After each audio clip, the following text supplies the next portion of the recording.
Hi friends, welcome to the kitchen. One of the most popular recipes on this channel has been the ratatouille recipe, which is now quite a mystery for me because it was so old. One of the first recipes that I published. You can go check it out. I'll link it in the description box below. And recently I've been scrolling through the Bosch TV website and I found this recipe right here, which is the ratatouille rice recipe. It looks so easy, so simple, and I just added a little bit of a twist to that. So that's what we are going to be working with as a base. And let's just get started. I love ratatouille recipes for their flavor. They are really flavorful, and whether you're vegan, plant-based or not, you're going to love it and enjoy it. This particular recipe that's on the website is using oil, and I'm going to twist it a little bit to exclude oil but still maintain the flavor and give it amazing taste. And here is the shopping list. If you would like to follow along, please feel free to scale it up or down based on how many people you're feeding or how hungry you are. Please though, do remember that rice can be safely consumed within 2 days after cooking. Let's do the trick. We are going to slightly sweat the eggplant and zucchini. I'm going to use half of both. Cut eggplant and zucchini into slices of about 4 millimeters. Leave them out on a paper towel or directly on a colander. You can add coarse salt to make them give out more water. I'm going to link the resources about it down below. Sweated eggplants and zucchini have less water content, and they're going to be more flavorful when roasted and have a higher chance of developing a brown edge when roasted without oil. Leave them to rest for 20 to 30 minutes. You can leave them up to 1 hour while you prepare other ingredients. And it's summer season in the northern hemisphere and cherry tomatoes are popping.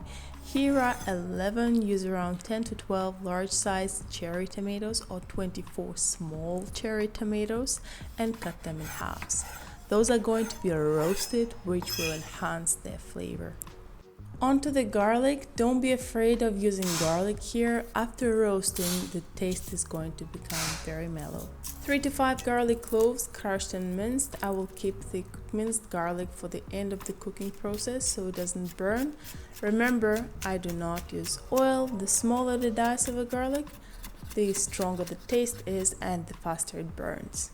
For the roasting part, I'm going to use the crushed garlic without the mince.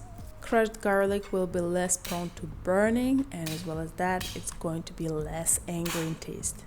Take a rather deep baking tray and add tomatoes and the crushed garlic onto it.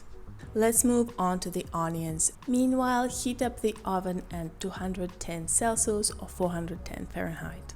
Take 1 medium red onion and cut it into strips like these. If you don't have red onion, you can also use 2 shallots. Add onions to the tray, sprinkle with Italian herbs. I'm also adding some liquid basil, fancy and a really cool spice, and massage the spices in. Do not forget about the salt and a little bit of black pepper. Send into the oven for 40 to 50 minutes till tomatoes are charred and onions are browned but not burned, so just check on them from time to time. Tomatoes are charred and look how beautiful it looks. The flavor of tomatoes is intensified as the heat is applied. The same thing works for tomato paste, by the way. It develops flavor with heat. Time for layering. Prepare 600 milliliters of broth or make it from the stock cube as I'm shortcutting it here, and dissolve 2 tablespoons of tomato paste inside. Cover the first layer with basmati rice, around 300 grams go in, and cover the layer with broth, no need to mix it. And it's time for the last layer of sweated zucchini and aubergine as well as tomatoes.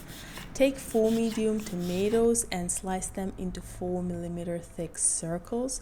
These are less sweet than cherry tomatoes, more acidic, and they will add a different flavor twist to the dish. Usually it takes me several tries to get the layer correctly. This is the variation of a signature ratatouille sequence. Have fun and don't lose your cool. So what happens when you roast the veggies in the oven? First, let's cook them through without applying too much heat. To achieve this, we are going to cover the dish with a foil. The water on the inside is going to steam the veggies and cook them from the inside. It can take up to 30 minutes depending on the type of a dish you're using, the oven, and so on.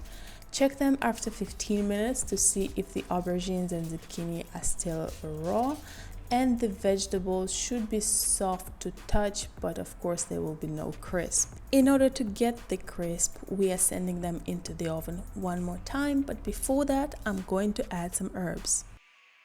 Run the knife through basil, around 2 tablespoons, and oregano to get around 1 tablespoon of the final product. Optionally, you can also add some parsley. Add everything to the dish and send it into the oven to get it slightly browned for about 15 to 30 minutes, depending on how brown you want the top layer to be. It does take around 15 minutes of active prep, however it does take some time to cook in the oven, so just keep around 1 to 2 hours aside for this dish in particular, just to not burn it and be on the watch out. This is what we are looking at right now after around 20 minutes. This is how brown I was able to get it, and for a better and easier crisp, you could spray it with a touch of oil before sending it into the oven for the second time. Needless to say, I absolutely love it. This ratatouille is filling because of the rice, and it's a perfect combination of sweet, sour, umami undertone which comes from eggplants and tomatoes. It will be great fresh or heated within a day, or even eating cool. Taste test, what do we think? It's probably the best one. Yes. Yes. Honestly, my new favorite ratatouille. And here is the nutritional value based on the proportions that I used. If you're anyone like me and you started tracking your micros and macros, this can be very useful. Please feel free to screenshot it. Some fresh and filling salad recipes can be found here, and some really easy plant-based meals are in this playlist right here. I hope to see you there. Stay safe, be well. Bye.